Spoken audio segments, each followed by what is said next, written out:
Welcome back to another episode of Confessions of a Quiet Yearner. Today's episode, we're going to be talking about roommate issues. Where do I even begin? Okay, so I guess let's start with my first roommate that I ever had. So back in 2018, my mom decided that she was going to have her friend move in with her from Maryland. And she said her friend was going to pay her rent. And so she sat down me and my sister and was basically like, yeah, my friend's moving from Maryland and she'll be living here paying rent. And so I was like, I was 20 at the time. Yeah, I was going to be turning 21 that year. So I was 20 at the time and I was like, okay, so this is only a 3-bedroom house and I have a little sister. So does that mean that she's going to be basically living in one of our rooms? And she was like, yeah. And so I was like, okay, so what are we supposed to do?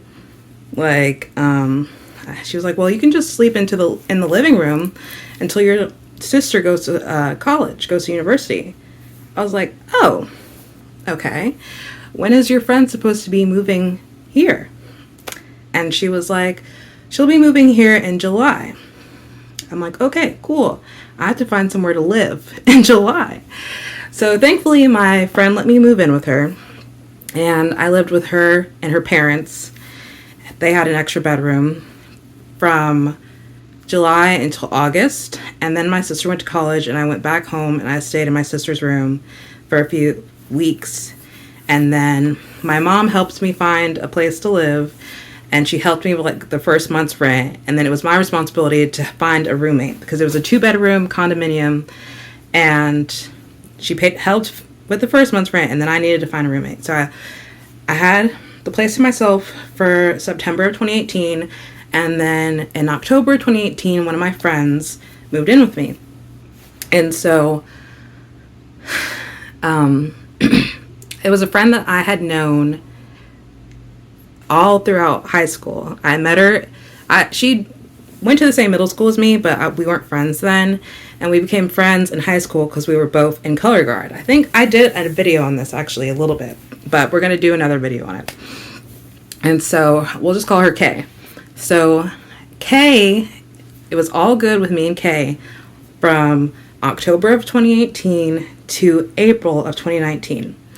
So she had a long-term boyfriend. I don't really remember when they started dating, but in January of 2019, her and her boyfriend broke up. And then she started dating this other guy. And then in March of 2019, her and that guy broke up. And then in April of 2019, she found this other guy on Tinder, Bumble, whatever, started seeing him. And I hung out with them a few times. And she, after the guy would leave, she'd be like, not really feeling this dude. And I was like, well, he's kind of cute. We'll call him Jay. I'm like, Jay's kind of cute. Like, he's all right. And that made her feel some type of way when I was like, he's cute. So she kept hanging out with him. And then it was like a week or 2 weeks. I want to say it was like 2 weeks where it just became like Jay was over our condo like all the time. Like, mind you, I was supposed to like put Kay on the lease of the condo and I never did because I was young and juvenile and I trusted her because we went to high school together and we were friends. But I never made her sign a lease, and she's having this guy over our condo like every night. He's staying the night. And one day I come home from work, or it was from work or hanging out with coworkers, I don't remember. But I come home and I see his truck is in our parking lot and I'm like, fuck, he's here again. And I come inside the condo and this dude is in our apartment, condo, whatever, in just a towel. Like, no shirt, no pants, just a towel. And I'm like, what the fuck? So I've never been a good person with confrontation. Like, you can just tell from my situation with my mom. Like, me and my mom, she never really gave me the space to have a voice in my childhood. So growing up with someone like that, it makes it really hard to confront people. So that's an issue throughout my adulthood that I have been working on. becoming more confrontational. But yeah, so that was like one of the first times where I really had to sit down and confront someone. So like I went in my room and I'm like hyping myself up in my room, and I come back out and I sit on my couch and I'm like, so is Jay moving in with us? Because, and they're looking at me like, no, he's just here like just to stay the night. And I'm like, well, he's been here for like a week. Like there's barely been any time where he's not been here. Like I remember coming home a separate time and his laptop was plugged in, just using up all the electricity. And I'm like, how somebody that don't even live here got their laptop plugged into my electricity? Like he's not paying rent. So after that situation, like we never sat down and had another conversation, like me and Kay. And I wanted to have a conversation with her about it just to like clear things up, because like there were other issues that I was having with her. Like she would leave like food in the sink, like dishes in the sink, wouldn't put them in the dishwasher. She'd have food in the fridge for like weeks to months on end, and it'd be like moldy and stuff. And it was just a lot of like discrepancies and stuff. So I wanted to have a conversation with her, but I had a trip planned to go visit one of my long distance friends. It was like a 3-day trip, I think. I don't really remember. I feel like it was a little bit longer than that, because it was I want to say it's like a 4 to 6 hour drive. I think it was a 4-hour drive, maybe 6. I can't remember. But yeah, so I went to go see my friend, and I come back home, and Kay had a couch in the living room. She had a chair in the living room, and she'd also brought like a washer and dryer, because I didn't have like any of that stuff. I had one couch, but it was like a little love seat. It wasn't like an actual like 3 cushion couch. So, and I didn't have a washer and dryer. I was just using my mom's until Kay moved in. But yeah, so the washer and dryer were gone, the couch was gone, and like her bedroom was gone, but there were still like boxes of stuff and like clothes. So I'm like, whoa, like she's moving out. And so then like 30 minutes later, she and Jay like walk in the door, and I'm like, oh, so you're moving out? And she was like, yep. She's like, well, I'm still going to pay like rent for May. She didn't pay rent for May. She only gave me like $100, and our rent was like $700 something. So I needed like $200 something more. And yeah, when I asked her for like the rest of the rent, she blocked me on everything. And then I want to say in June, it was like June, Jay, I like check my Facebook messages, because I never get notifications from people that I'm not friends with on Messenger. Like if I'm friends with you on Messenger, Facebook, then I'm going to get notifications of your messages. If we're not friends, then I don't get notifications. So one day I just happened to be looking and saw that I had a message from someone that I wasn't friends on Facebook with. It was a message request, and it was from Jay. So I was like, whoa, what the fuck? I wish I still had the messages. Actually, give me a second. Sorry, I haven't ate dinner yet, so I was chewing on some kava while I was looking for these messages. But unfortunately, oh, let me not show it, but the God, I'm terrible at this. The messages from his end, you can't see them anymore because he deleted his Facebook account. But I can at least read you my end of the messages so that you have some form of idea of what he was telling me. So he messaged me April 23rd, 2019. Messages are gone. Then he messaged me again May 17th, 2019. And from what I remember, it was basically just like, help. Like, this bitch is nuts. I'm gonna stop cussing. Not that it matters, because I don't have 1,000 subscribers yet. But I was like, so I finally find his messages like 10 days later, and I'm like, well. So she was talking about me. And did she show you a pregnancy test and go to the doctor? Yeah, so basically she cornered him. Remember how I said that she was dating a guy until March 2019? That guy got her pregnant. And she basically tried to dupe Jay into thinking that he got her pregnant. But it really was the other dude's baby that ended up breaking up with her. And so I guess when she realized that she was pregnant, she was in crisis and realized, like, hey, even though I'm not really interested in Jay, I'm going to keep pursuing him and kind of con him into thinking that he's a baby daddy. So yeah, he was like, help, basically she's a little cuckoo and she's pregnant. She's trying to convince me I'm the dad, blah, blah, blah. And they moved in together. Like after she moved out of my condo, she moved in with Jay, which was like, dude, you only known her for 2 weeks. Like, but yeah, so for my end of the messages, so she was talking ish about me, confirmed that, she was talking ish about me even before we had our argument. She was talking ish about me to this dude, which was like crazy, because I'm like, I had never thought anything bad about her until like the whole situation where he would not leave my apartment, even though she'd only known him for 2 weeks. Like, dude, she met him and then pretty much like hung out with him every day. And like, then he's at our condo like every day. So then I said, I didn't realize that she was crazy until I got back from vacation. I'm sorry if that offends anyone. This was like 2019, but her behavior was crazy. Okay. So then he messages me more, and then I said, well, I'm glad that you aren't around that type of energy anymore, because like they broke it off. What she did to me was really disrespectful. I never had any ill will towards either of y'all. I only wanted to be comfortable in my own space. I hope she gets the help she needs, but I'm over it. He says whatever he says.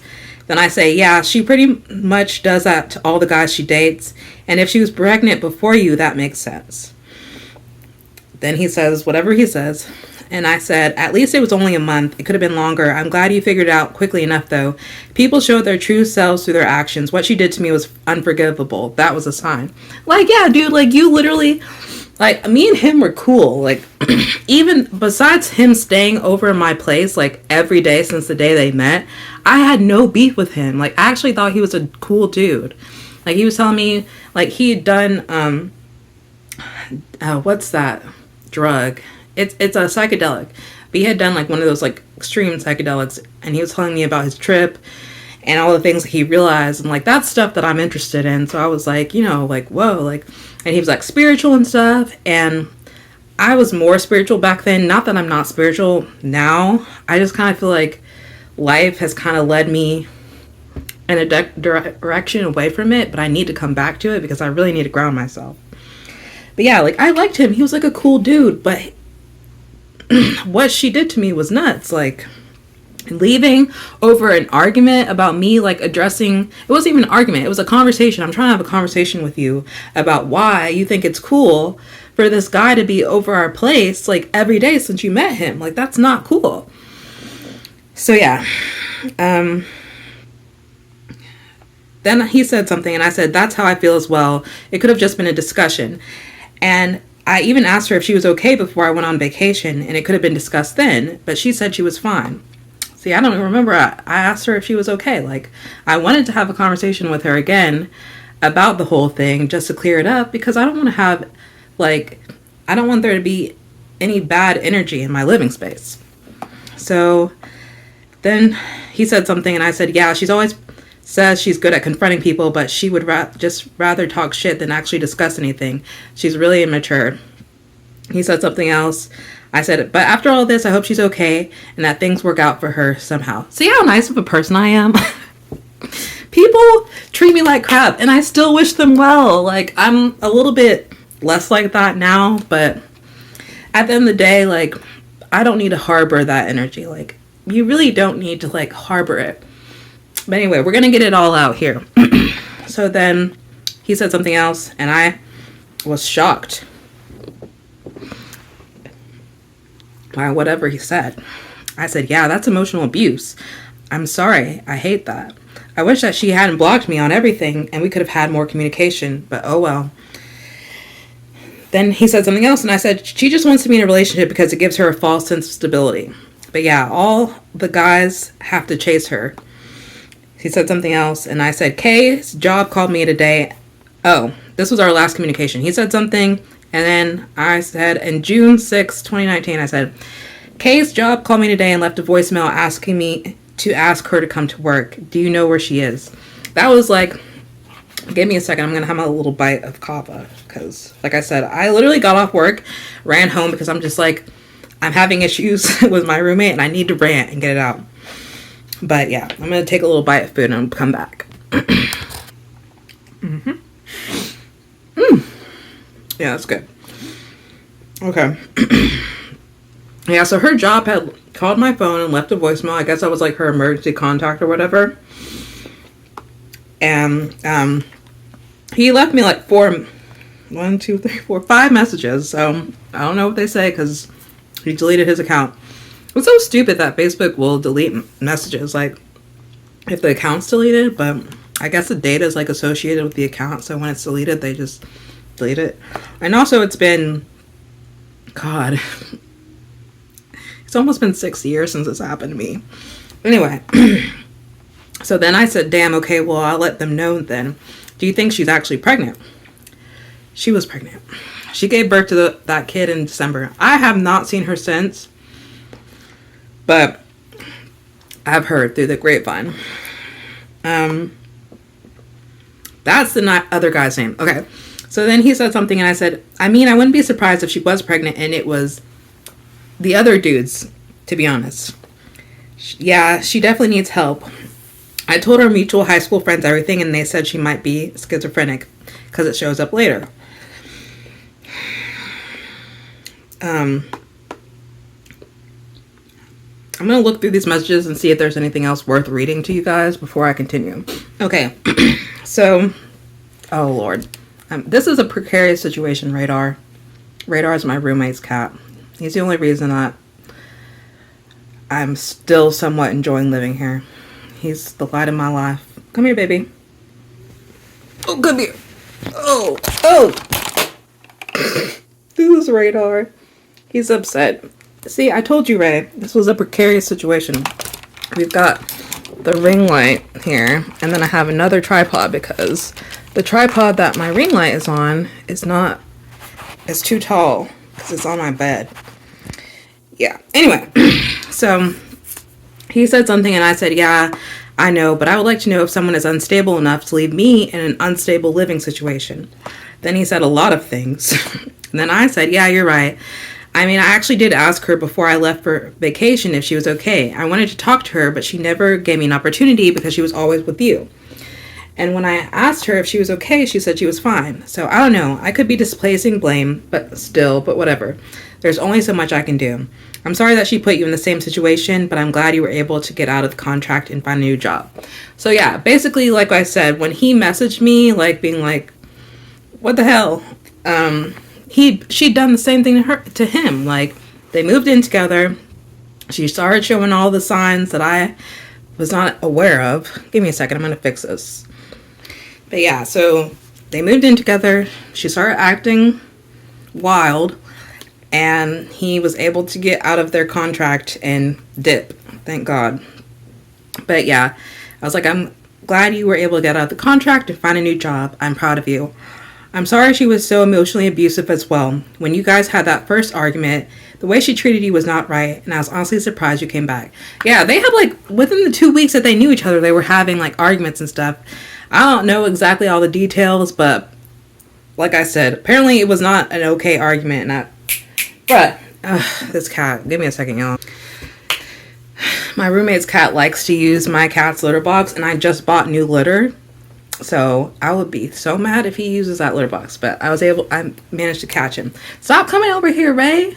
Sit down. I told you this was precarious. Anyway. Okay.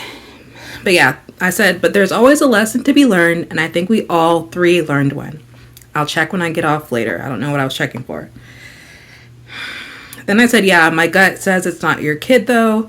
And even if it was, I don't know if she'd actually go through with having a kid right now, but I don't know where her head is at. But yeah, looking through the messages quickly. He said something else, and then I said, and admittedly, I was confused when things shifted between us. I thought we were good. And then things kind of turned. I'm sure KB's miscommunication had something to do with that.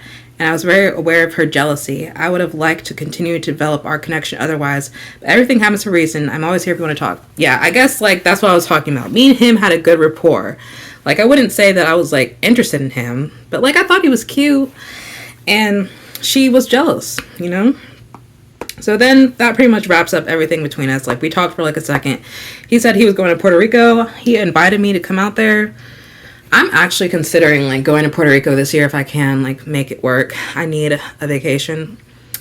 But yeah, that was my first ever roommate experience. Because she left me in the dust, my contract with the condo was supposed to be up in August of that year, and I ended up having to cut it short. Thankfully, my landlord let me out of that situation, and I moved back in with my mom. And yeah, because my mom's roommate situation didn't work out either. But yeah, so that was my first ever roommate. I have not seen that girl since. Apparently, people that I know have seen her and confirmed that she did have a kid. I think she has another kid now from what I've heard. I don't know. Yeah. I'm trying to think if there's anything else from that situation that I need to say before I move on to the next situation. I don't think so. So anyway, so I moved back home with my mom in July of 2019. And I lived with my mom from July of 2019 up until February of 2020. And since my mom is basically kind of like a roommate, like, let me give you the lowdown on that too. I'm not going to regress back to like before 2018, but me and my mom have never had like an amazing relationship. Everything has always been on the rocks between us. Like, I am envious of people who can talk about their parents and be like, that's my best friend. My dad passed away in 2016. I was 19. I always thought that me and him were going to be able to develop a relationship where I could legitimately be like, that's my best friend. Like, my dad is my bestie. Because my dad was always someone who could admit their wrongdoings. My mom, not so much. And in the fall of 2019, after I moved back in, like, being on my own, I became an avid, like, Mary Jane smoker. Like, I smoked at my condo, and so I wouldn't dare smoke at my mom's. I mean, I did, so I guess that's a lie saying I wouldn't dare, but I always like did it at night, and I blew it straight out the window. And the one time that she like catches me, I wasn't even smoking weed. Like, I was smoking mugwort, because mugwort is like a very mild hallucinogen, and it's also good for like making you sleepy. And so there was one afternoon where I was smoking it, blowing it out the window, and I left my bong on my nightstand. And I come back home and my bong is gone. And then my mom pulls me and my sister into the living room or to the kitchen table and is like, we're gonna have a meeting. And she basically sits me and my sister down and looks me straight in the eyes like, are you smoking in my house? And I said, no, I'm not smoking in your house. I was smoking mugwort in your house. It's an herb. And she was like, oh, okay. She had a piece of paper on the table.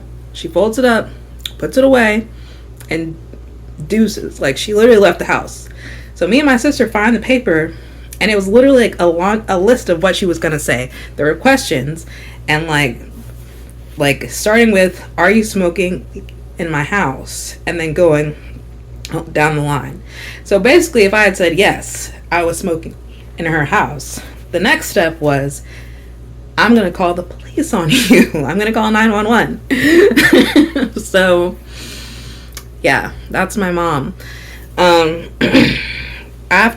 she came home, I had a conversation with her. And I was like, wow, you really think it's okay to, like, basically, you know, tattle on your daughter to the police about a substance that's legal in a lot of states? Do you not know the country that we live in? And I live in the South. I'm a black woman in the South, and you think it's okay to call the police on your daughter? And she was like, oh, I don't really remember the conversation. I just remember that happened. We're going to move on. So in February, so no, let's backtrack.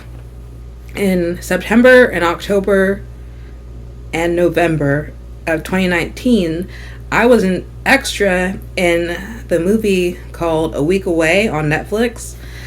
And I met my roommate there on set.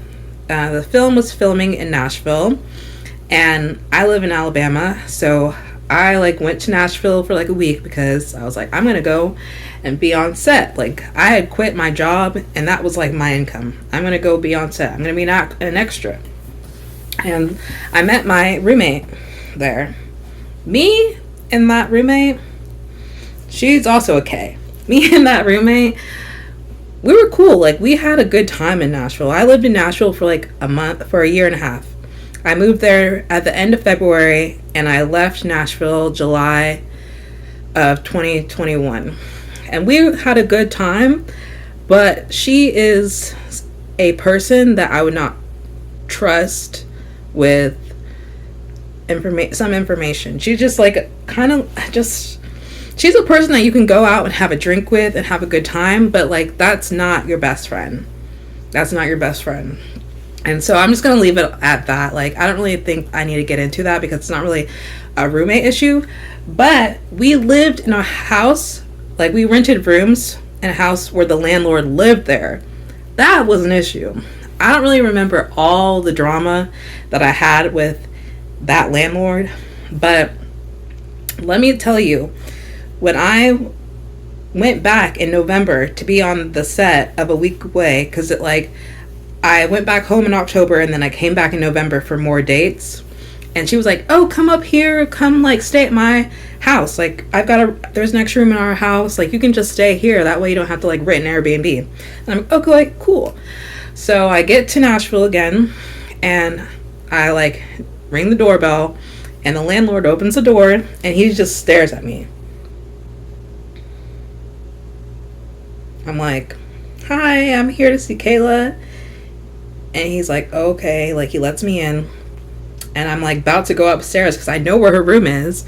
And he's like, she's up there. I'm like, okay. I go up the stairs and I go knock on her door. And he's still standing at the bottom of the staircase, staring at me. And that was my first impression of this man. And so living with him, he's just a 70-year-old white conservative man. And I'm sorry if you are white and conservative and watching this, but as a young black woman, it's just an uncomfortable person to be around, and especially they're older, 70.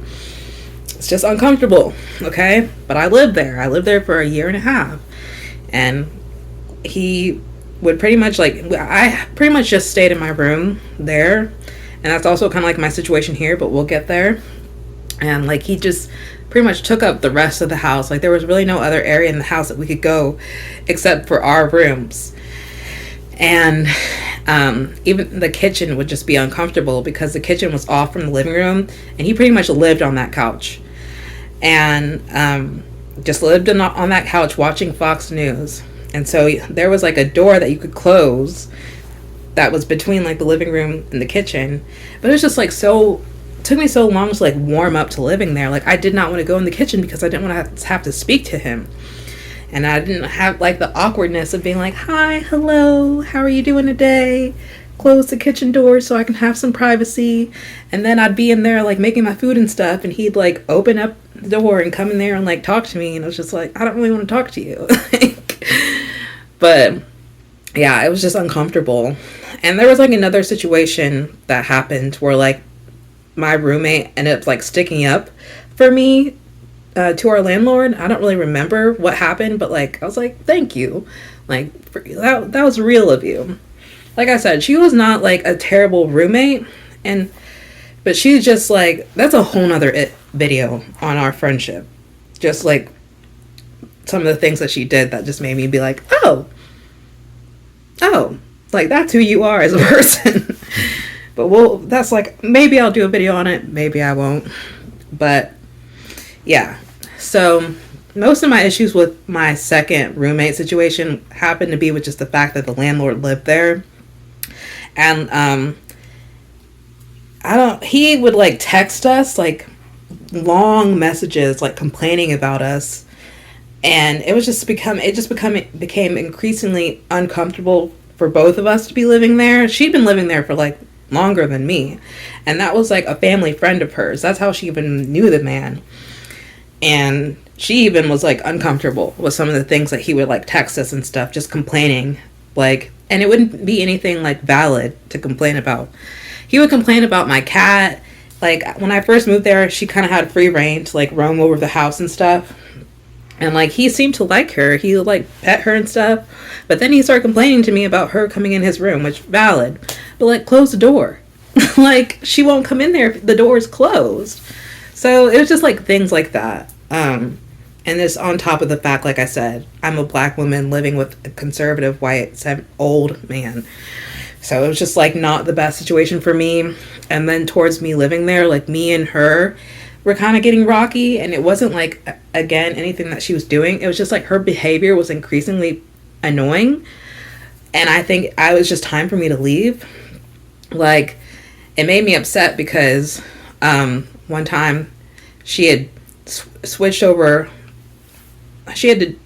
My laundry was in the dryer, and instead of like texting me to be like, hey, do you mind like coming to get your laundry, or it might not even been in the dryer, it was either that my clothes were on the in the washer machine and she put my wet clothes on top of the dryer to like do her own laundry.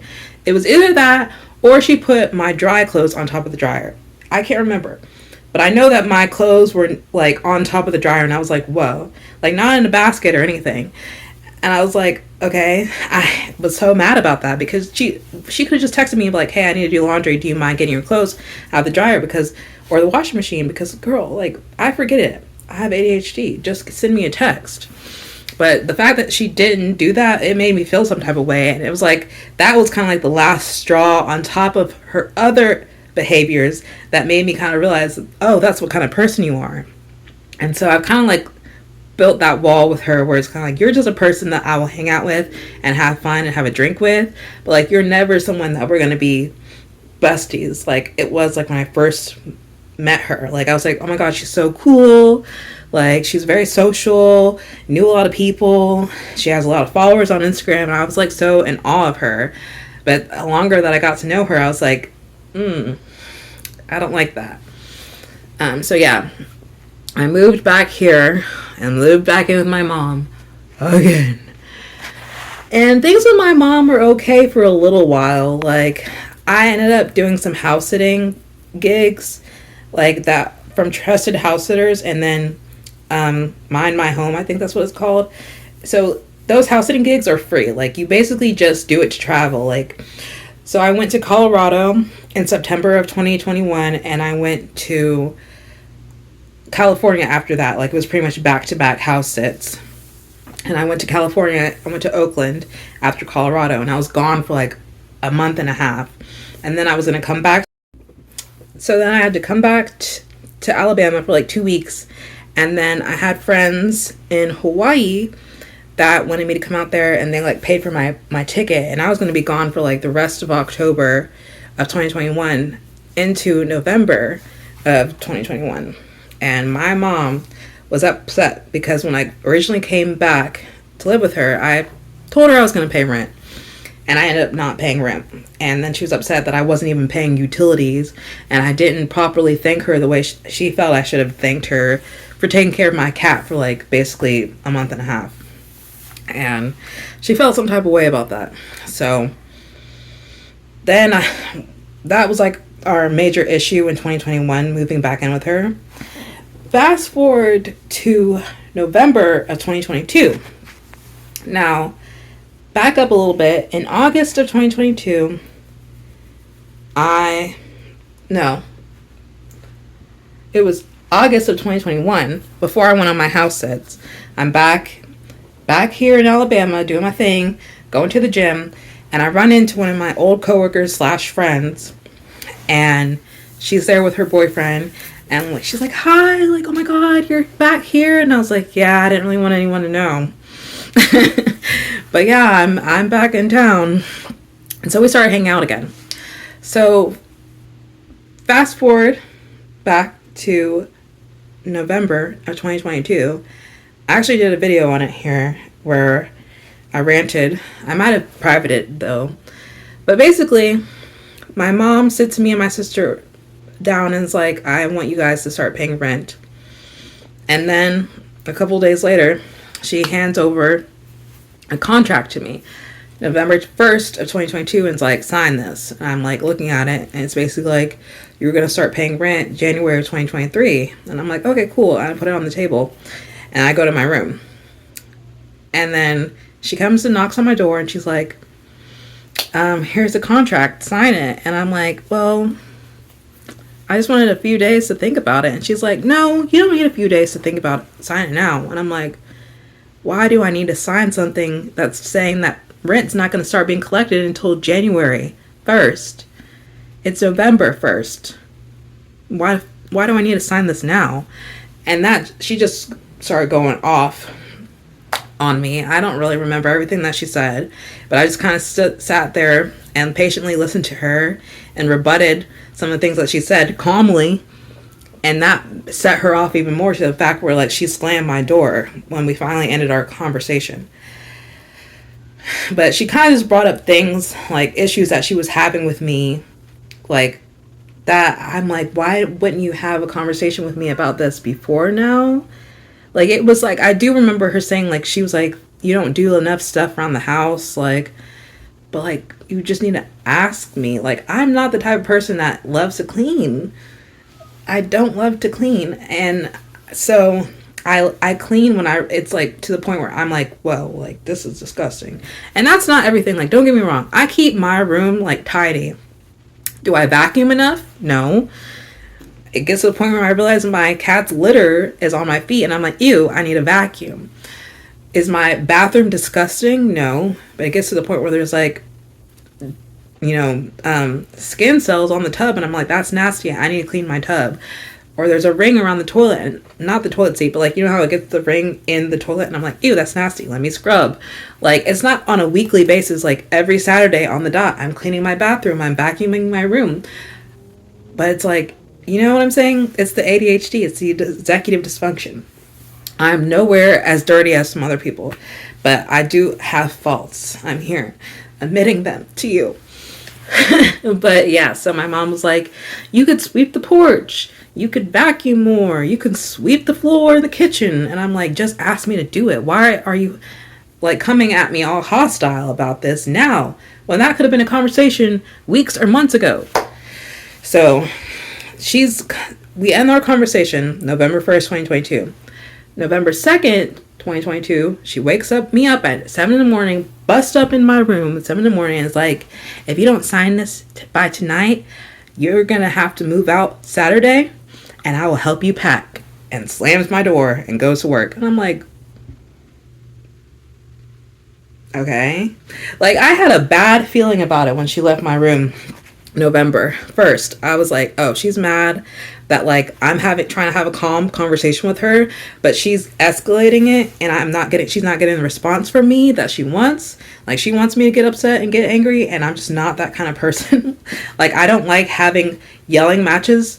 I want to have a calm conversation with you, and I'm not doing it. Like, I'm not yelling with her, and she's upset about it, and of course she's gonna bust up in my room at 7 o'clock in the morning. Like, I think the video that might still be posted on here is like me saying like I have a bad feeling about what's gonna happen. And I was right. She came in my room at 7 in the morning and threatened to kick me out of her house. Pretty much again. So yeah. So like, I've been hanging out with that friend that I reconnected with at the gym the previous year. I've been hanging out with her and her boyfriend.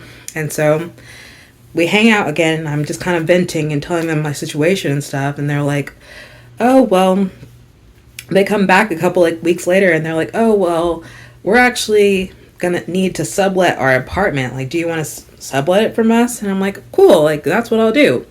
So like we were all prepared for me to sublet their apartment for like a month, and then they're like, if you still need time to find a place to live, then we're getting a 2-bedroom apartment, and so you can come and live with us in our second bedroom. And I'm like, okay, cool. Well, the apartment finds out that they're subletting their apartment, and they're like, you can't do that, and they basically like immediately like cancel their lease. And so they're like, well, you need to just come in, live with us.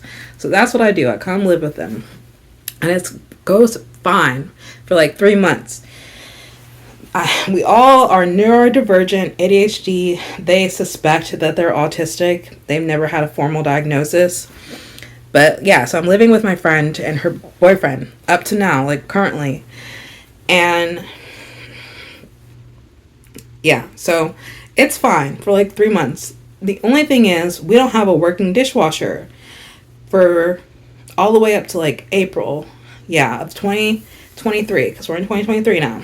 We don't have a working dishwasher. So it takes the apartment literally that long to come and fix the dishwasher. It's so stupid, so annoying. And so in the meantime, for 4 months, we're hand washing dishes. And the problem is I'm living with other neurodivergent people that don't have, give me a second.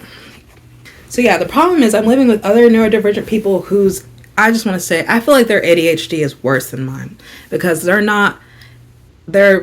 messy. They're messy people. And like my friend likes to cook, but she don't like to clean up after herself after she cooks.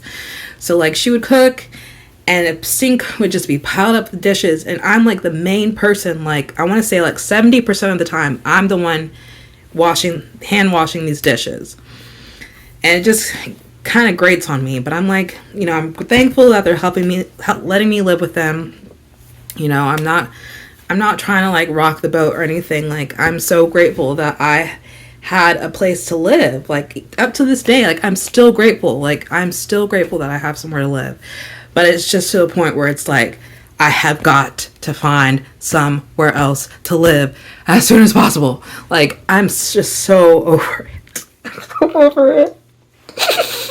I'm so over it. But we'll get there. So yeah, like that's my main issue with them, is that the whole kitchen up till like April. So like, we finally get our dishwasher working, and there's still just like a discrepancy, and like I'm the only one loading and unloading this dishwasher. We're all using utensils and using the kitchen, and no one else is doing it. And like this apartment has a roach infestation, so it's like we have got to be on top of keeping the kitchen clean. Like there's a roach problem.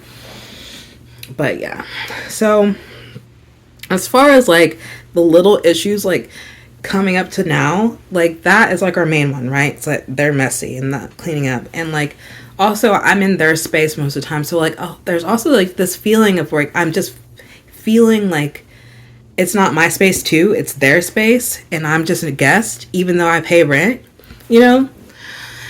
And so I want to say like my first big issue with them is like there's all the little issues, right? The dishes, like that's an frustration, that's an irritant. And then like they quit like their kind of like job that had normal like 9 to 5 hours. Give me a second. My cat is scratching at the door, so I'll be right back.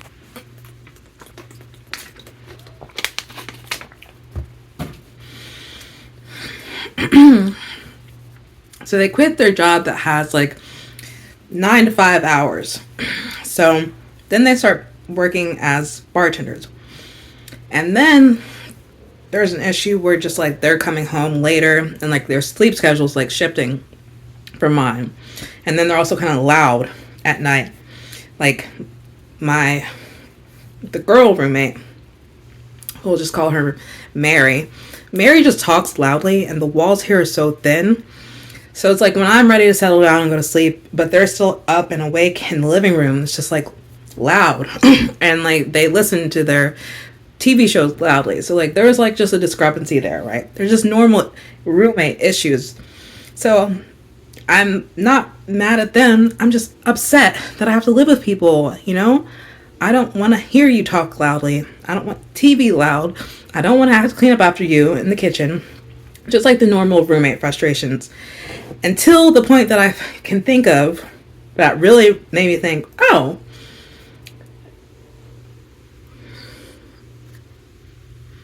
actually, there's a point before that. This is what really started, actually. So, I wanted to grow a garden. And I decided to start buying seeds, and I buy dirt and stuff.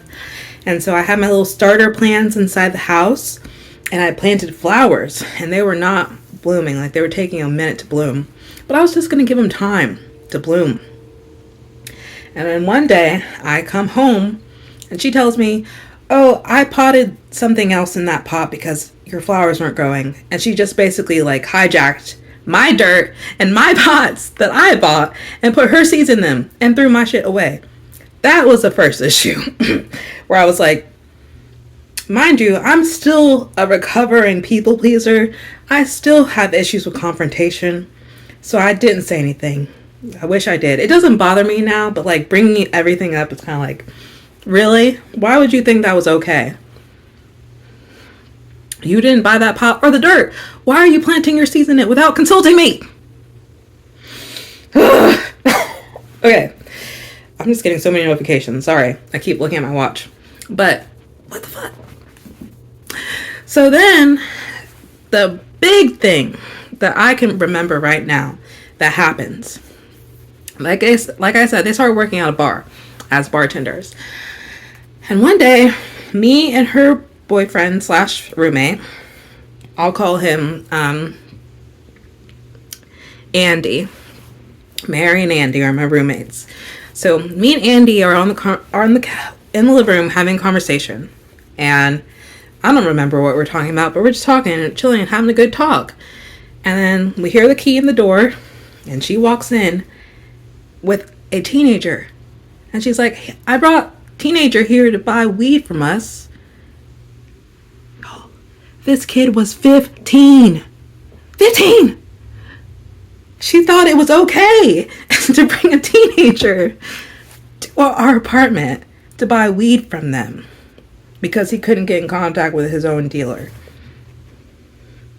And I was like flabbergasted. I'm just sitting there like awkward. I'm not usually a rude person. As you could tell from my conversations with that Jay guy, where I was still being nice about the situation and wishing that my old crazy roommate, I'm wishing her well, even though she screwed me over. I'm a nice person. I'm not rude. But people put me in situations where I have to be rude. And so I'm like looking at this teenager like, it's not his fault, but it is. Because why are you thinking it's okay? But why do you think it's okay? Mind you, it's also 11 o'clock at night. And you're bringing a random person over to buy, girl. So when they leave, I look at Andy and I'm like, did she text you beforehand that they were coming? And he's like, no.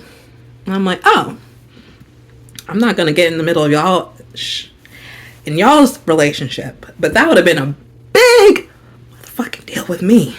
That would have been a big issue with my partner. You're going to bring some teacher over here to buy weed from us, and you're not even going to consult me about it beforehand? Okay. No. No, ma'am. No, ma'am. No, motherfucking ma'am. No, ma'am. No, ma'am. No, ma'am.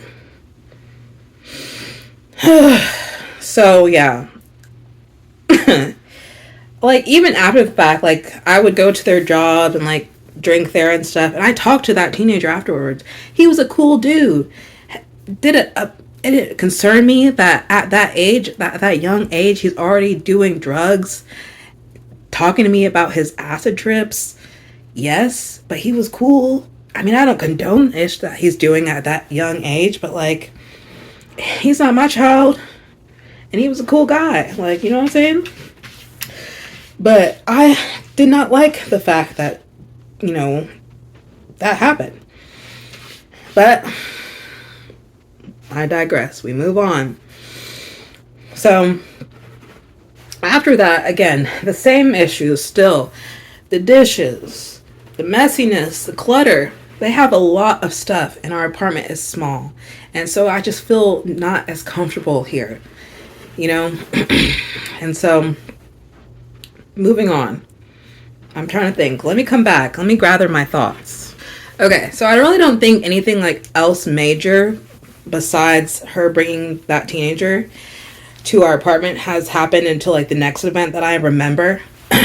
But yeah, like afterwards, she ended up texting me and kind of gave me a half-ass apology. Like, she was like, I could tell by your facial expression that you were uncomfortable. Like, I'm sorry. I was just like, okay. Thank you for apologizing. Like, that's my big thing. Like, if you mess up, at least own your stuff. And, like, come and talk to me about it. Because I literally am a forgiving person. As long as you own the fact that I'm so sorry about my cat. If you own a cat, then you get what's happening right now. She's in there scratching it up. Like, girl, just cover your stuff and get out. Like, you don't have to do all that. But yeah, so as long as you own what your mistake and you're man enough to come to me and be like, look, I fucked up. Like, I get it. Like, I'm sorry.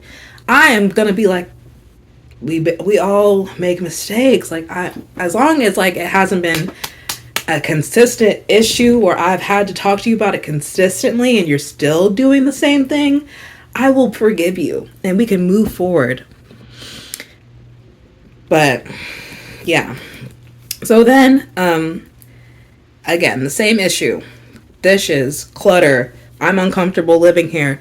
Let me out. Release me. Just help me make more money. Where am I supposed to find a job that helps me make money here in Alabama? Just that, you know, I'm just uncomfy. And that's like our major thing. And then they start working, they find another job because like the job that they're working at, it's not really paying them the money they really need to make. So they get a second job at a country club, and Andy makes a friend there. So now we're into last year, 2024. Andy makes a friend there, and him and this dude are tight.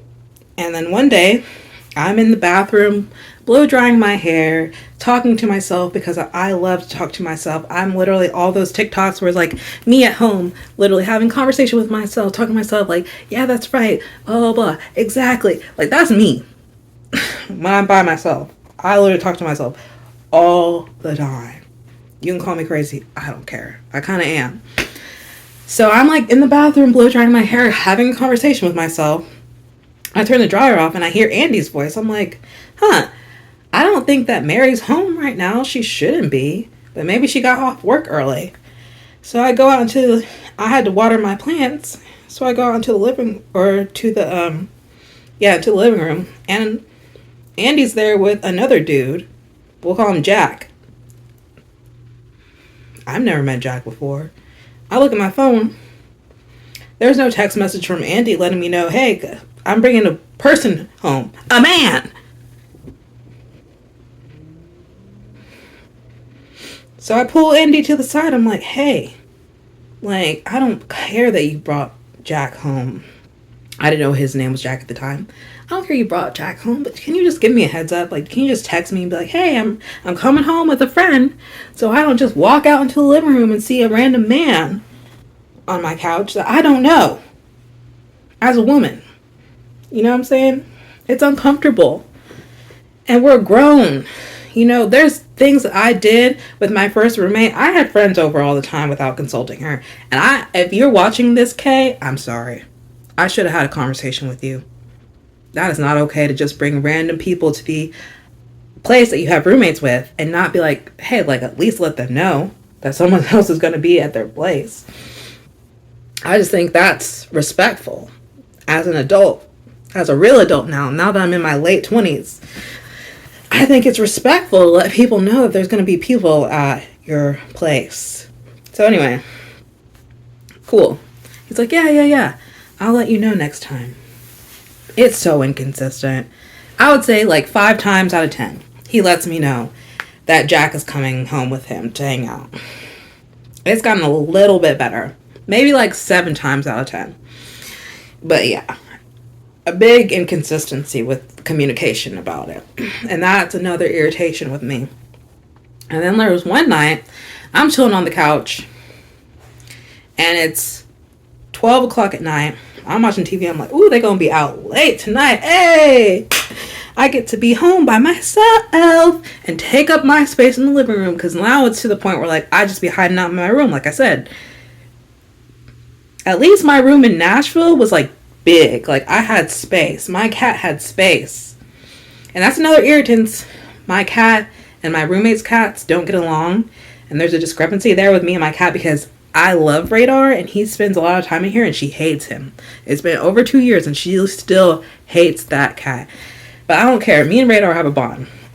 But like I said, it's an irritation because my cat spends a lot of time in here and she makes me mad because she decides when I'm ready to go to sleep that it's her. She decides she wants to be out there in the living room for whatever reason, even though she doesn't like Radar. But yeah, in my room, Beach Boys. But yeah, I'm out in the living room having a great time. 12 o'clock at night. They're going to be out there late tonight. Ooh-wee.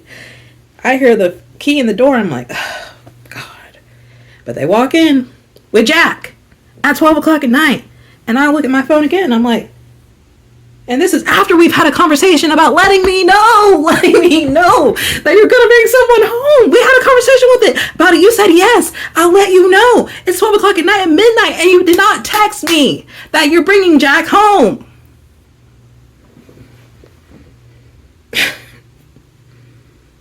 Me and Jack are cool, bruh.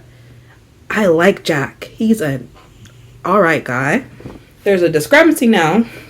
I'm sorry, that's like my word for the day. We got issues now. We'll get there. But that's like my first time getting to talk to Jack is that night at 12 o'clock at night, right? I don't put up a fuss about it because I didn't have work the next day. So I'm like, okay, do I think it's an issue that you didn't text me? Yes. Am I going to bring it up? No. And that's my problem. Sometimes in the moment, I'm like, I'm not pissed off enough about it. But then it has to marinate. And it marinates. And then the next day, I'm like, wait, I'm mad now. And that's my problem. But we ended up talking. He stays for like an hour and a half, maybe 2 hours. And I get to know Jack. And I'm like, whoa, me and Jack are cool. We got some things in common. We both were raised Christian.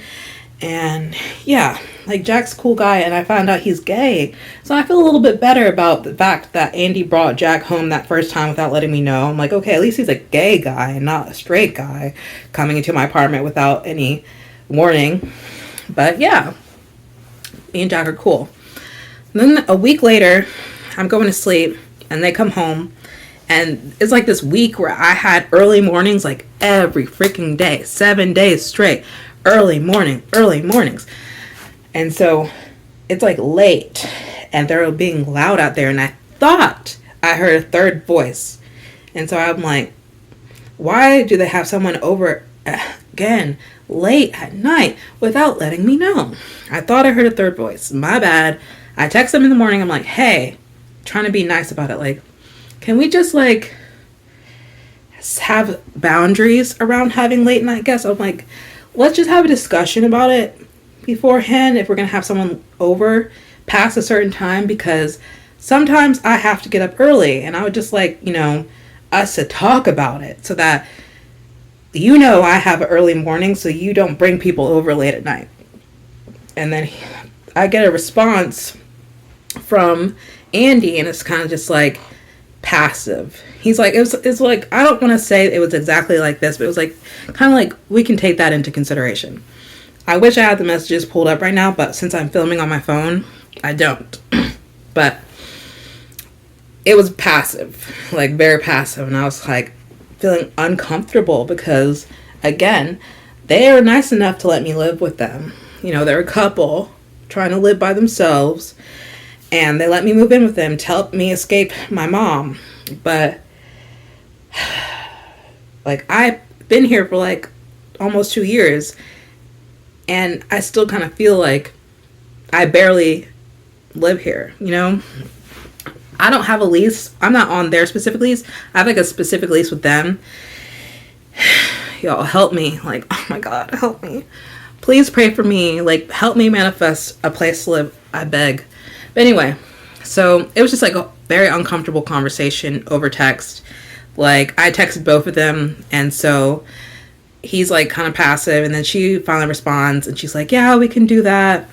Sorry if we were loud. It was just us last night. We didn't have anybody over. And I was like, oh, my bad. Like, I didn't write it in a way where it was like accusatory. It was like, if we're having late night guests, let's talk about it. You know, because I didn't know for sure if there was a third voice or not. It just sounded like there was a third voice. But yeah. So that was really uncomfortable and made me uncomfortable. But I was like, okay, so I'm sorry. You know, I assumed that you had someone over. I just thought maybe because you did bring, I had to chop that because I accidentally said the guy's name.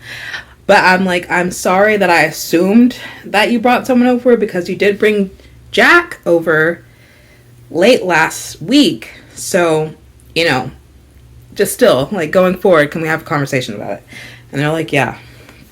Again, the way that everything was worded over text was like passive. Now, I don't want to say passive aggressive, it was just like passive. Like, it wasn't like, yeah, like, I'm sorry, blah, blah. It was just like, Like, it was an energy, you know? So, just like, kind of like, ugh, I really got to find a place to live. You know what I'm saying? And so, again, since then, things have mostly been just like the usual issues. Dishes, cleanliness, messiness, clutter. And still, there's only 7 out of 10 announcements that Jack is coming over. And then there's like one night where I had early morning again. And I get a message at 11 o'clock at night from Mary. Hey, we're bringing over someone to watch the fight with us. Sorry, I know you have to be awake early in the morning.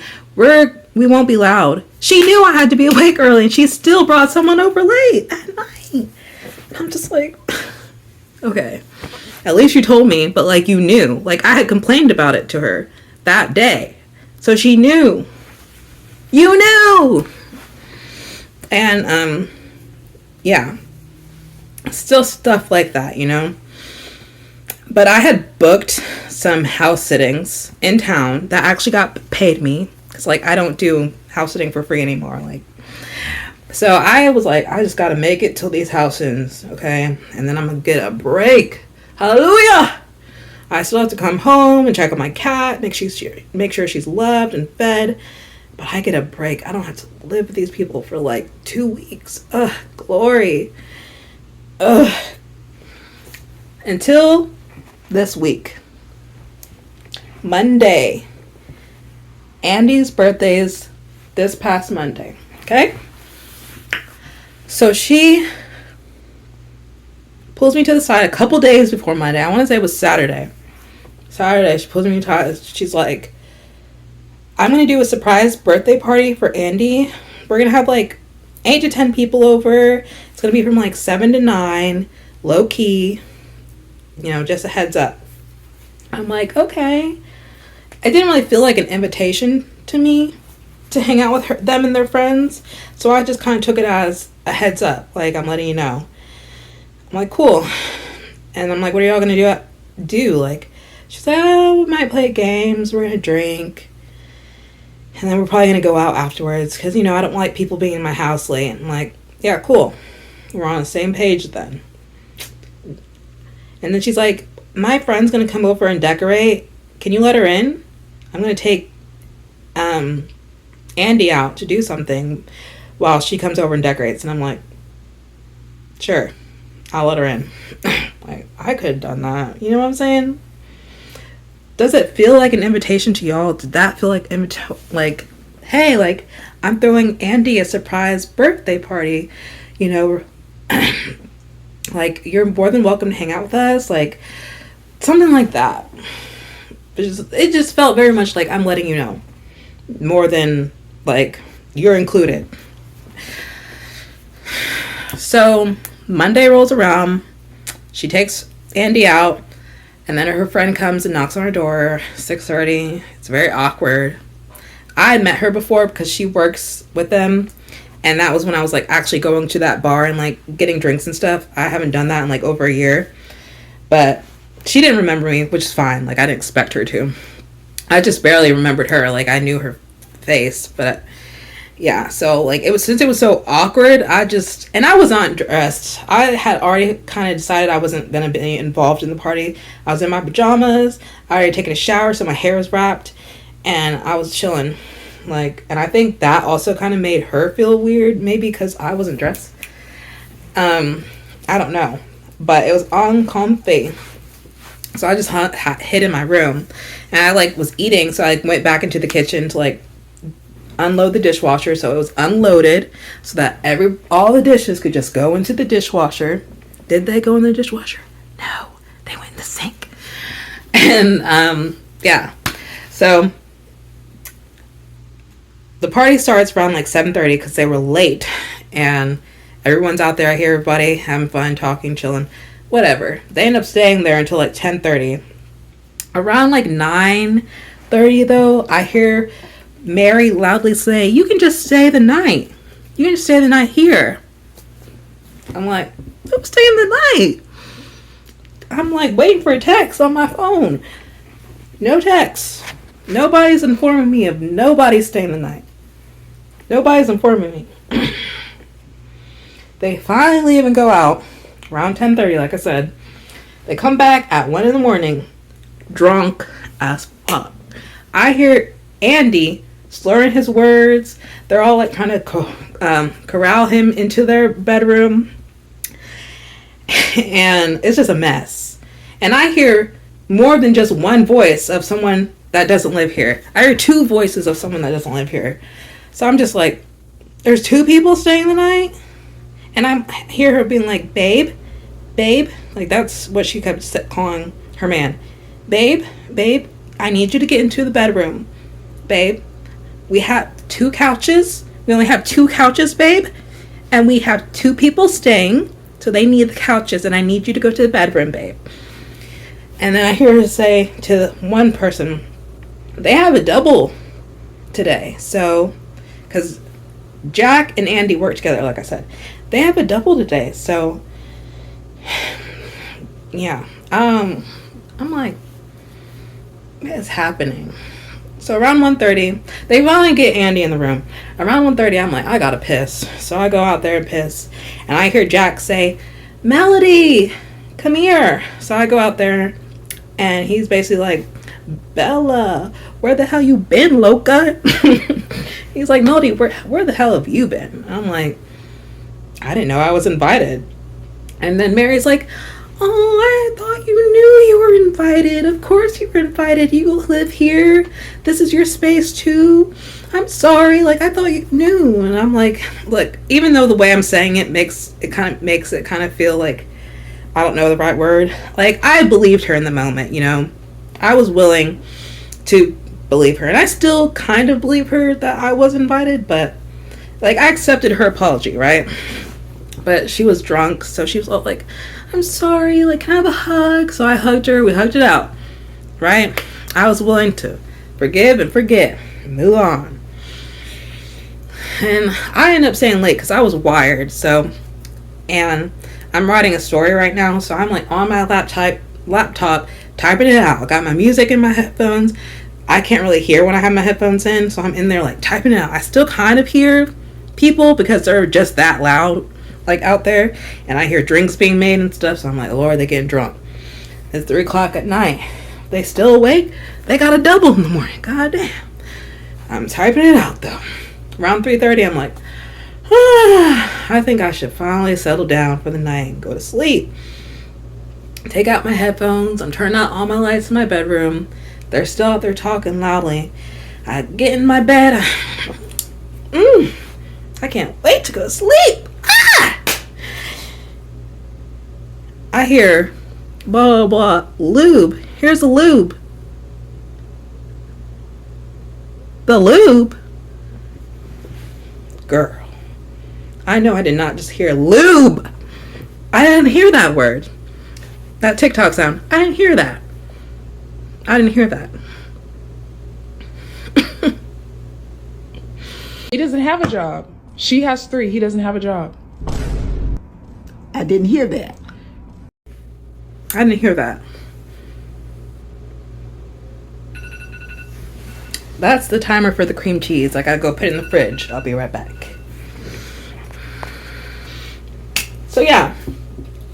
Now I forgot to say, when I went out there in the living room, when Jack called me out there, I was introduced to the other guy that would be staying the night. And I had met him before, again, briefly. So I wasn't mad that he didn't remember me. But we'll call him Henry. So he's also gay. So I'm like, all right, well, it's 2 gay guys spending the night. All right, whatever. And also, I didn't include this, but when I came out there in the living room, when Jack called me out there, he was like drunk. And he was like, I don't care if you're mad that I'm staying the night. He's like, I love you. So you knew. It was a discussion that I would be upset. And no one decided to text me and inform me, Melody, heads up, Jack and Henry are staying the night. We're gonna go out and get wasted, and they're gonna stay the night. Communication. I am a Gemini, baby. I want to know what's up. Am I gonna be mad? I'm gonna be irritated, maybe, but as long as you communicate with me, you can prevent that.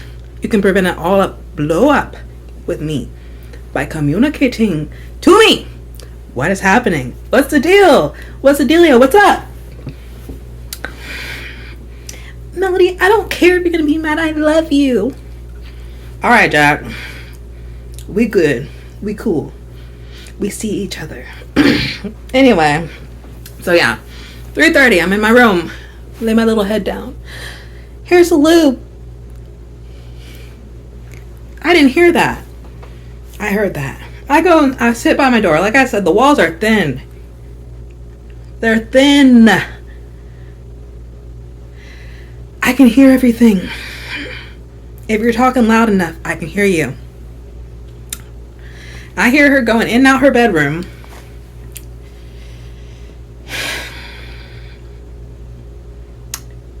Just, I go and sit by the door because I'm like, I need a little bit closer. And so she comes back out. The door has been open and closed, open and closed. She comes back out. She's like, I can't find condoms. I'm sorry. Me and Andy haven't used condoms since 2022. Oh, so y'all really are doing what I think you're trying to do in my apartment that I pay rent. You have lube and you don't have condoms.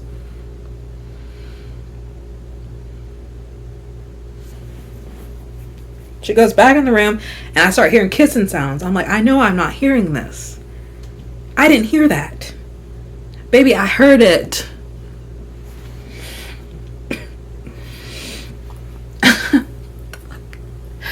Around like 4:30 maybe. I'm just giving guesses. She comes back out the room. She's like, I'm sorry, guys. I'm sorry. I'm back out here. I'm sorry. I don't want to interrupt, but I need to find Andy's phone. He's yelling at me. He's mad. Andy's awake now too? Child. So she's trying to recruit Jack and Henry to find Andy's phone. She keeps telling them that Andy's mad. She keeps going over and over again. Andy's mad. I'm like, damn, Andy's mad? Girl, it was, even though I'm like pissed as that this happened, it was juicy. I mean, it's tea. Like, I'm sitting here telling you, I know you're slurping it up. Hopefully, God, this video better get views. Like, this story is insane. I cannot believe it happened to me. So yeah, I'm in my room thinking, I'm like sitting by the door like, girl is in the car. There's so many times I almost opened that door and was like, it's probably in the car, Mary. I wanted to so bad. I don't know if it was just like that people pleaser in me still, or that non-confrontational person that I'm still working on. I wanted to so badly. And that reminded me of something else that happened. We'll circle back to that. Something else that Mary did that I was just like, anyway. I wanted to so badly to open the door and yell out, like, it's probably in the car. But I didn't. Finally, Henry says, did you check the car? It's probably in the car. This was like after a good 10 minutes of her frantically searching for Andy's phone. I do not know why my nose is so itchy. I'm going to have to look up the spiritual reason of an itchy nose, because I feel like my nose has been so itchy all week. There's got to be a spiritual reason for it.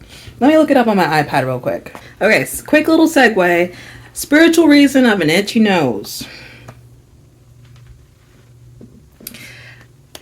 I don't know if I want to read the AI overview, but since we're... It says, gossip or chatter. Some traditions associate an itchy nose with people talking about you behind your back or gossiping about you. Incoming news or visitors. Intuition and inner guidance. It's prompting you to pay attention to your inner voice or be receptive to new information. Change and transition. Itching in the nose can symbolize a period of change or transition in your life, signifying that something new is on the horizon. And also, I'll have to look more into that later, because I don't trust the AI overview as much. But yeah, my nose has been itching all week. So if someone is talking about me right now, what's up?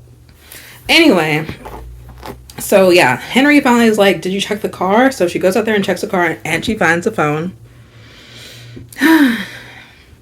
Goes back in the room, and I'm go and press my ear up to the wall, because our walls are next to each other. I'm like, ooh, I'm such a Gemini. I'm so nosy. But I'm like, it's happening in my house. I need to know what's going on. And her and Andy are arguing, and she's crying, bawling, talking about, I'm sorry, I'm fucked up, I'm so sorry. And I can't hear him as well, because he's a mumbler. Like, he talks under his breath. He mumbles. So I just hear him talking, but I can't actually hear the words, like, clearly. And she's just like, I'm so sorry. I tried. I do something special for you for your birthday. I did all this. I did all that. I did all this. I did all that. And I fucked up. I'm like, what is going on? I'm like, I hope he's mad about what I'm mad about. AKA her deciding that's okay for random people to be, not random to them, but random to me, to be having sex in our apartment, in the living room, in a common space. You do not live by yourself. You have a roommate. Why do you think that is okay? Child. But that's not what he's mad about. No. He's upset because when she came in there to clarify and make sure that they didn't have condoms, she asked him, I guess, do we have condoms? And he said no. And she walked back out there to tell them, we don't have no goddamn condoms. Apparently, the tone of her voice when she said okay sounded like she was upset that they didn't have condoms. And he was internalizing it and upset that she was upset that they didn't have condoms when she wasn't upset, because she kept saying, I wasn't upset. And they were still talking afterwards about it, like arguing and crying. So I don't really understand why they were upset and arguing and crying. But that's what I gleaned from the conversation, from what I could hear from the wall, was that there was a discrepancy where he thought she was upset that they didn't have condoms, and she's upset that he's upset that he thought that she was upset that they didn't have condoms.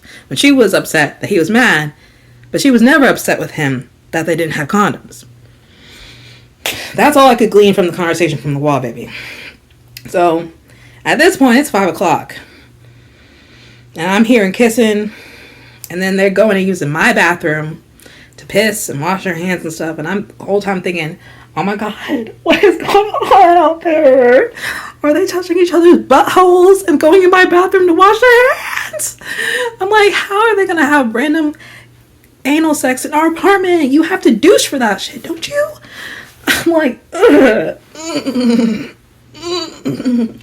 Mind you, I read fan fiction and I read MM, so I like don't give a fuck about that part.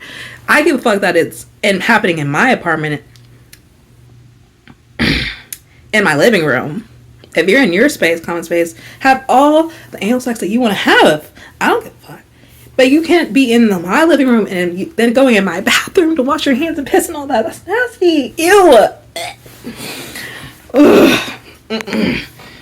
Mm-mm. Girl, when I woke up the next morning, I wiped down this faucet, toilet seat, the door handle. Girl. Ugh. But yeah. So 5 o'clock, I keep hearing kissing. And another thing is, like, I went out to use my bathroom several times while all this is happening, right? Trying to think, maybe if they hear me come out my room, like, they'll stop. So I go out there, I would hear them stop, right? And then I go back in my room and I go back to the door, like, I'm so messy, but they're messy. Like, I wouldn't have to be messy if other people weren't being messy.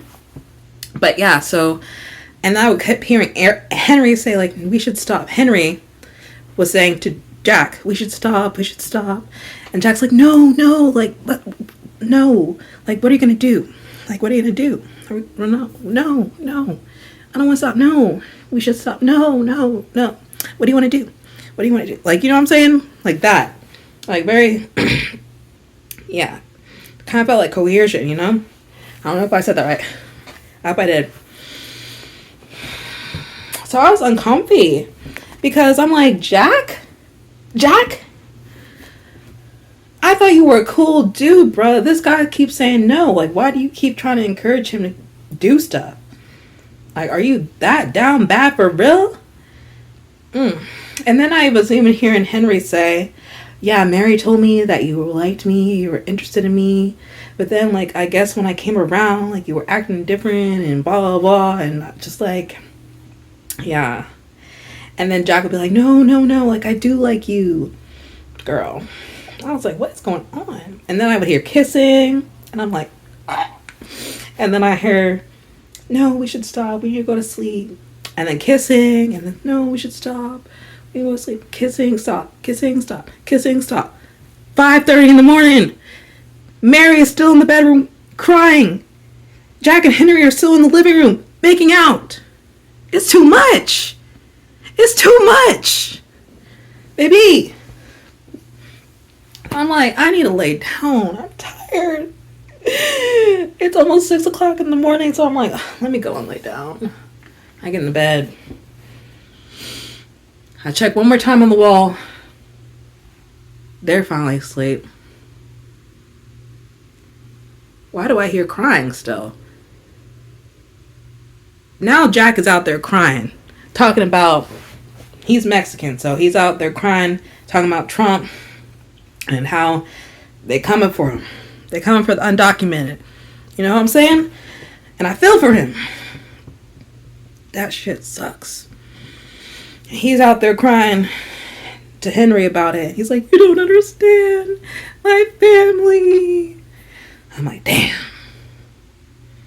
And then I heard kissing again. I'm like, wait a minute, that's kind of manipulative. Like, are you crying to get him to do something with you? I don't know if that's what was really happening, but that's kind of how I took it and interpreted it as. Because, like, why am I hearing crying and then kissing?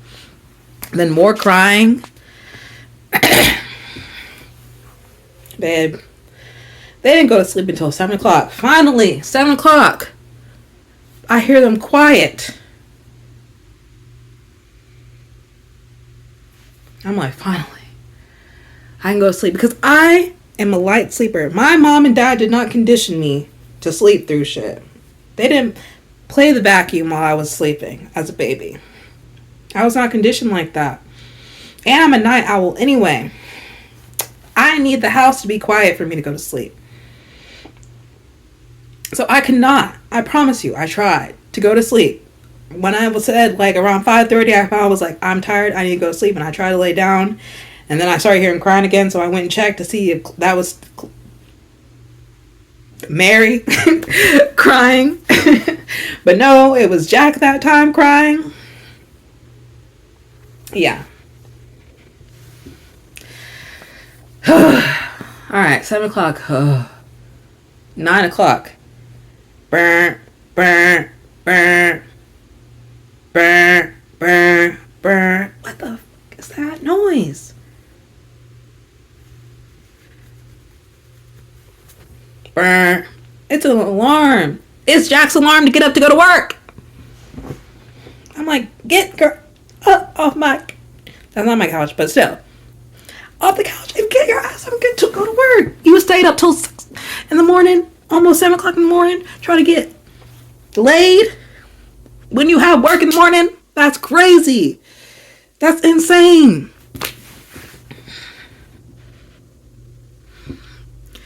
I go out there at 9:11 because I know, because it was on his phone, and turn off his alarm. I'm blind. I don't have my glasses on. I got contacts on right now. I'm like, I see one person on one couch, one person on the other. I'm like, thank God they're on separate couches, and they seem to be clothed. I'm like shaking someone. Okay, I don't think that's Jack. Shaking this person. Okay, I think that's Jack. Dead to the world, baby. So I'm like, whatever. It's not my responsibility that you got work in the morning. I'm going to go try to lay down and go back to sleep. I could not go back to sleep. I tried. I'm tossing and turning in the bed. It's 10:30. I hear around 10 o'clock, Andy gets up and goes to work. Then I hear Jack and Henry out there talking again. So I'm like, Lord, Jack didn't go to work with Andy. I hear them go in the bedroom and talk to Mary. Jack goes in the bedroom, talks to Mary. Henry goes in the bedroom, talks to Mary. They're in there chatting up and laughing, kikiing, having a good time. And then I hear the front door close, so I know somebody left. And I hear Jack's voice, so I'm like, okay, I guess Henry left. Finally.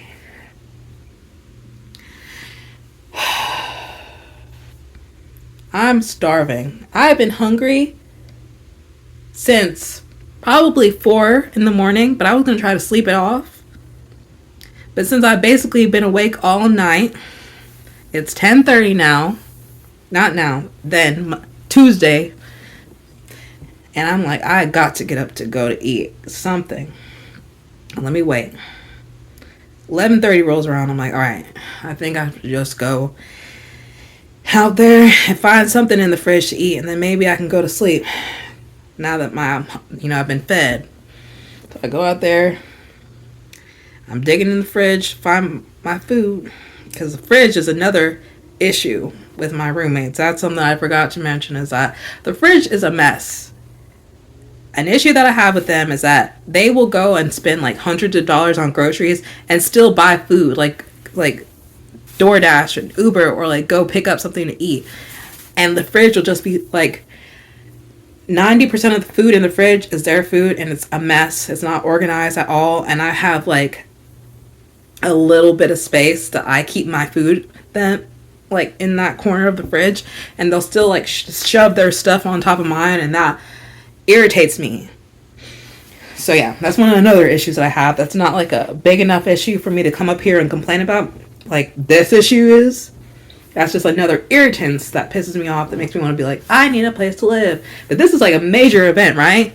It's major. This is fucking major. So yeah. So I go out there, I'm digging in the fridge trying to find food for me, and I hear the door open to their bedroom.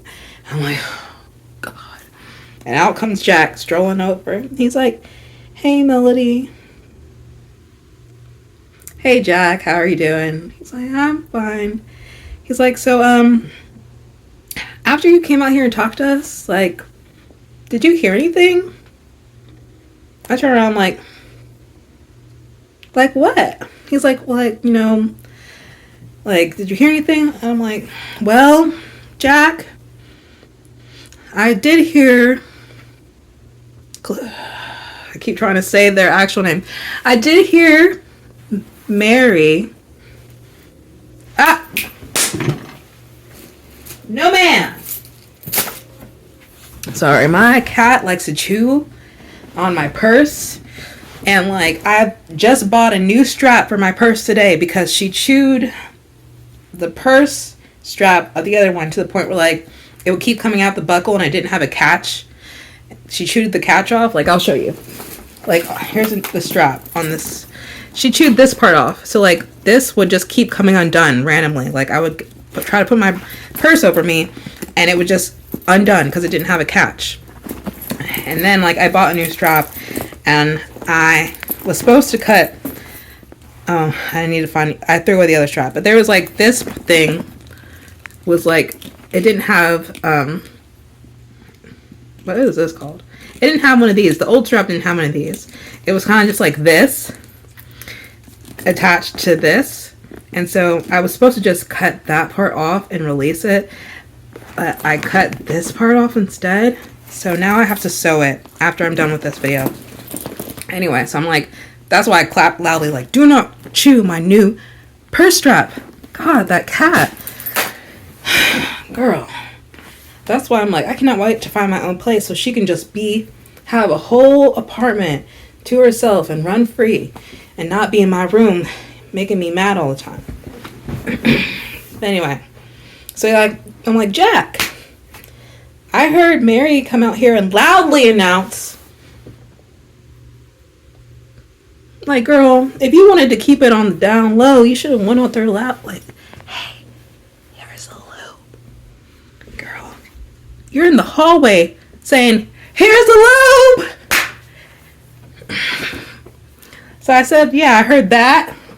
Then I heard her coming in and out her room, closing the door, saying, I can't find condoms. And I heard y'all kissing. And I heard you crying. I didn't say it like that. Not rude. I said it nicely. And he was like, girl. He was so embarrassed. And I genuinely do feel bad for him. Because he was like, Melody, I was so drunk. He's like, I don't remember any of that. I'm like, you don't remember any of that? He's like, no, I don't remember any of that. I'm like,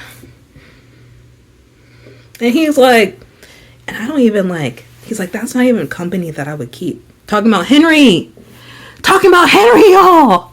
He's like, that's not even company that I would keep. I'm standing there like,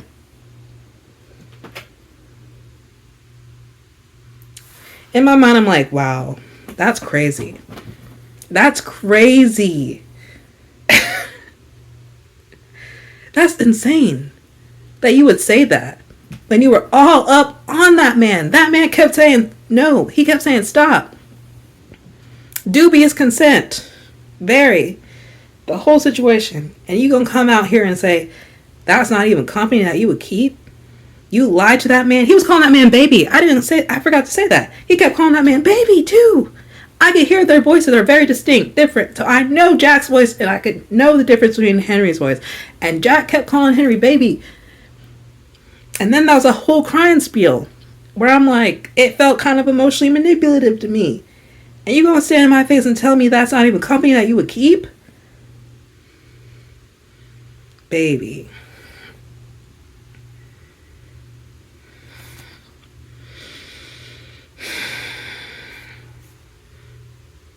I was flabbergasted. Again.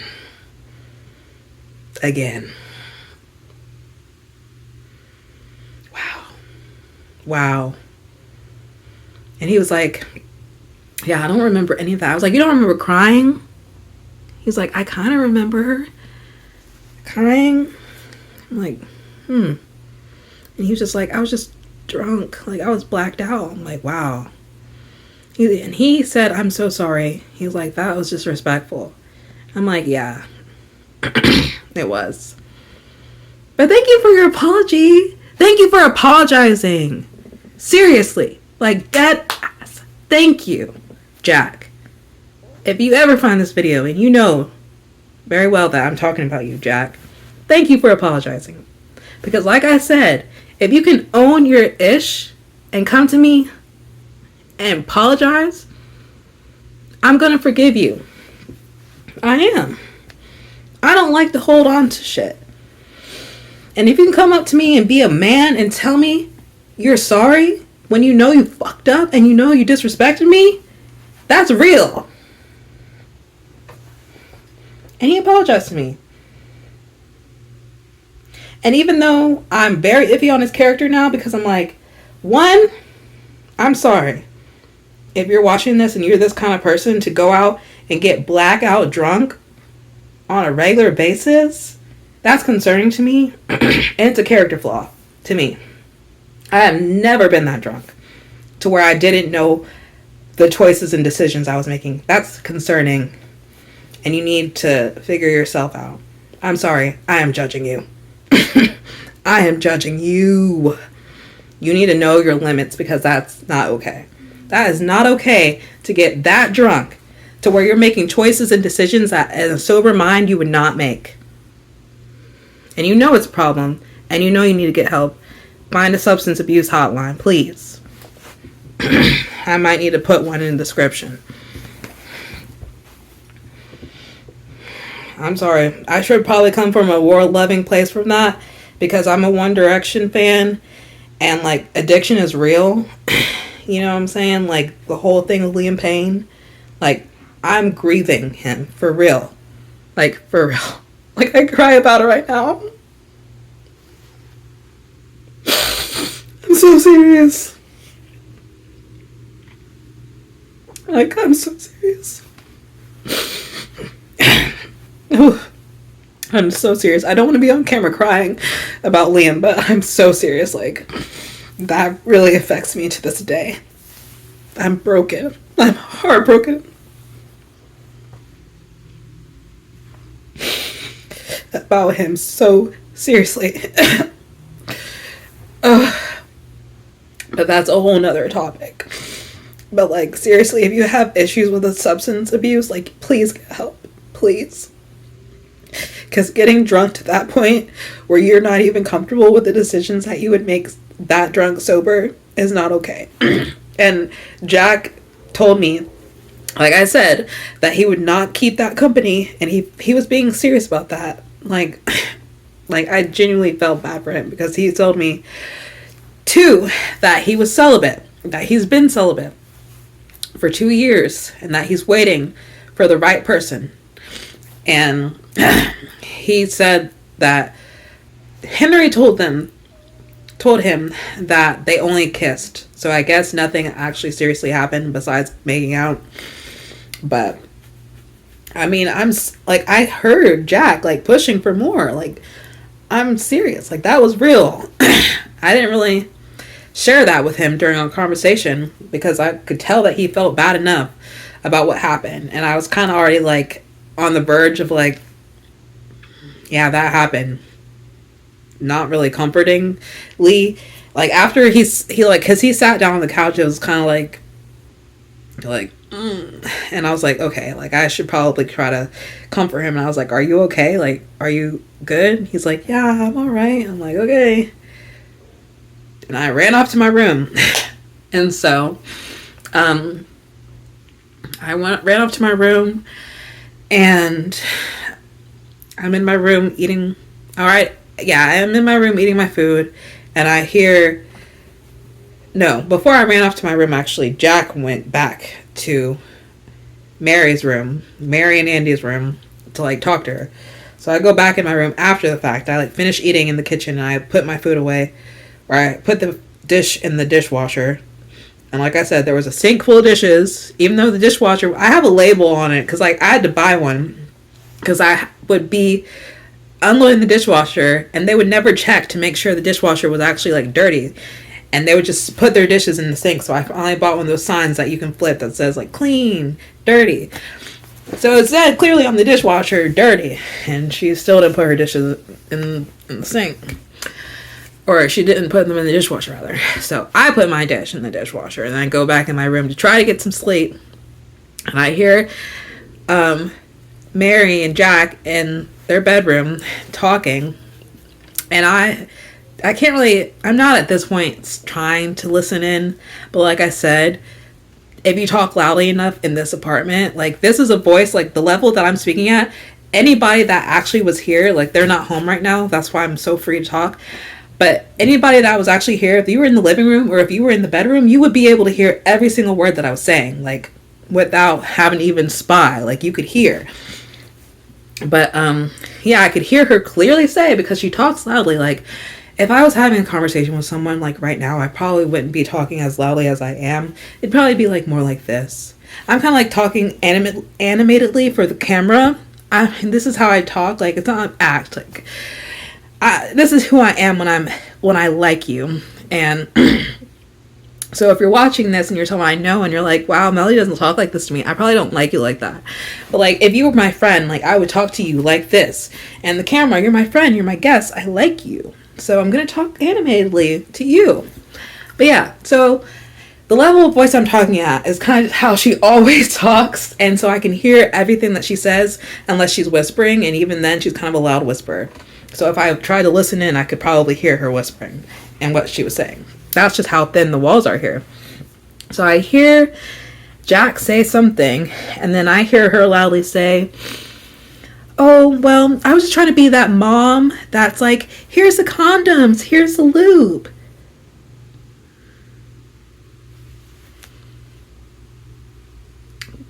What? What do you mean by that?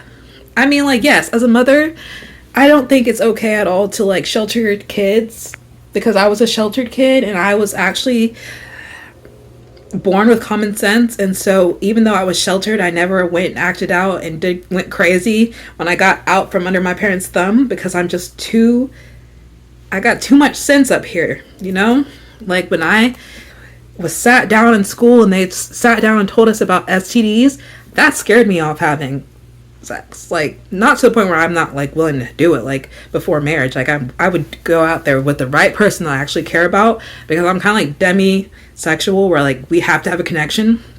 But yeah, like that scared me as a teenager about having sex. I'm like, gonorrhea, HIV, like no, I'm not just going out there having sex all willy-nilly.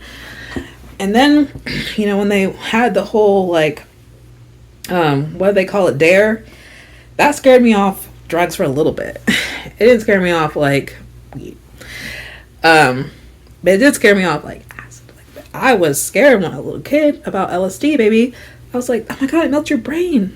Girl, I've tripped like 5 times now. But yeah, like, and when I found out about teenage pregnancy, baby, that was not gonna be me. Even now as a 27-year-old, I'm like, I'm not gonna be no teenage mom. Like, I'm literally have my like surgery scheduled for next Friday to get my tubes removed, not just snipped, removed. Girl, I am never having a baby in this womb. Not in the state of the world we live in. So, yeah, as a parent, you should encourage safe sex. You should provide your kids condoms and put them on birth control and all those things. But as an adult living in an apartment with a roommate, why would you think it is okay to provide lube and condoms to your random friends staying over at your apartment so they can have sex in the living room in a communal space?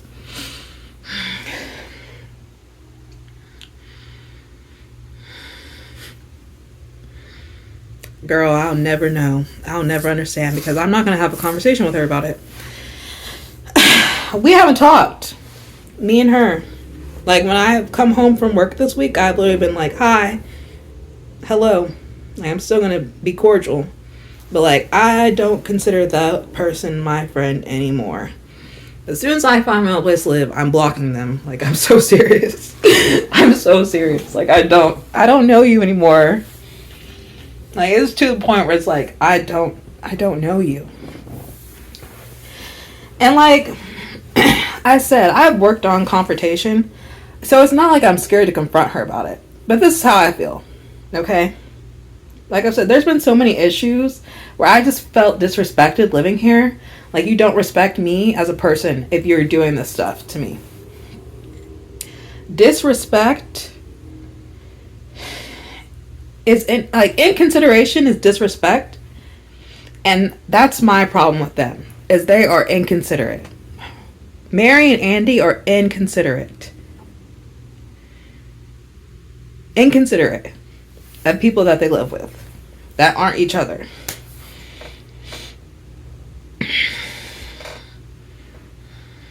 That's just how it is living here. And inconsideration is disrespect. And if you are disrespecting me, then you're not my friend. Because if it was me, I get it, bitch. You were drunk as off your ass, right? And you made that decision. And you thought that was okay in the moment because you were drunk. Girl, I would have woke up the next day and I would have knocked on my door. I would have pulled me to the side at some point and be like, hey, Jack told me you heard everything. I'm sorry. We were fucked up. And I'm sorry. That was not okay for me to do that. And has she pulled me to the side and have a conversation with me about that? No. And at this point, I'm not going to initiate a conversation with her because I don't view her as a friend anymore. You're a roommate. And when I stop viewing you as a friend, there's no more conversations to be had in order to save our friendship at this point. There's no more conversation to be had because I've said enough. I feel, in my personal opinion, that I've set enough boundaries and they keep being trampled on to where I just don't have anything else to say. I'm not going to keep repeating myself. You already knew it was an issue that you didn't tell me that you were having people stay the night. You already knew that was an issue and you didn't tell me. And then you did all that and you didn't pull me to the side and have a conversation with me about it. There's nothing for me to say. I'm not going to initiate a conversation because I've seen what I need to see. I've seen what I needed to see. And we see each other. And I'm done. Point blank. Point blank. I'm done.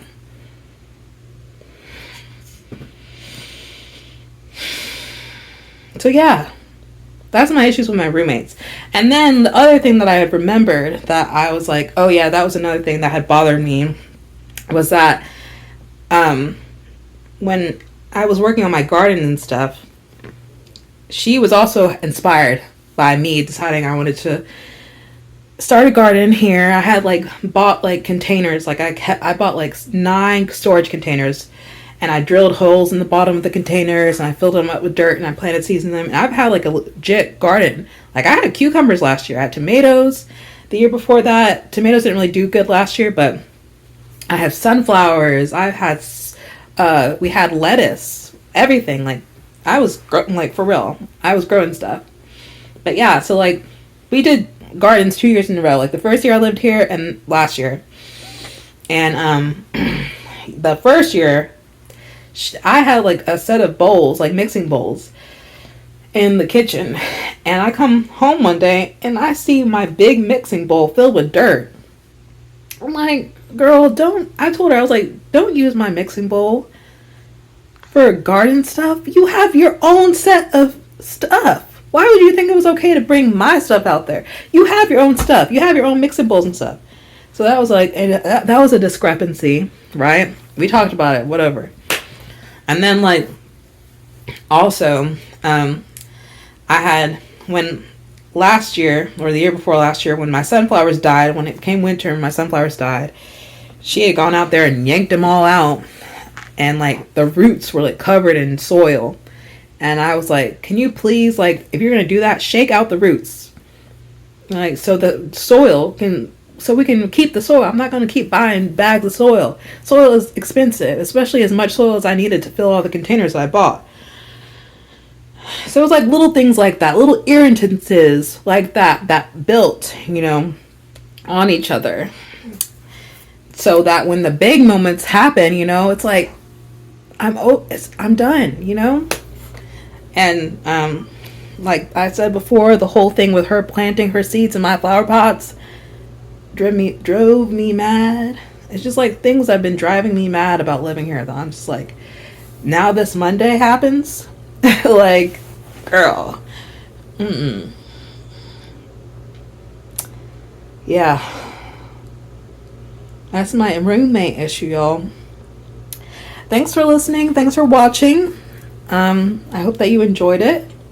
I definitely needed to get it out. And I hope you have a good rest of your day, night, and evening. Bye-bye.